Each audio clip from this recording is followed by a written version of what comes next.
اب آئیے اقوال زرین سنیں۔ معافی اور توبہ کی توفیق بھی مقدر والوں کو نصیب ہوتی ہے، ورنہ آنکھوں پر لوہے کے پردے اور کانوں میں سیسا پگھلوا دیا جاتا ہے۔ ان کے سوچنے سمجھنے کی ہر صلاحیت سلب کر لی جاتی ہے۔ جو دوستی اور محبت انسان کو اپنے خالق سے دور کرتے، اس سے بچو، کیونکہ اس سے بڑھ کر کوئی دشمن نہیں۔ جھوٹی گواہی دینا اتنا بڑا گناہ ہے کہ شرک کے قریب جا پہنچتا ہے۔ دل آزاری سب سے بڑا گناہ ہے۔ گناہ کے بعد ندامت بھی توبہ کی ایک شاخ ہے۔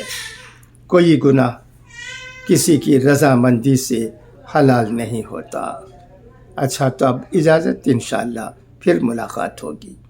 خدا حافظ، فی امان اللہ۔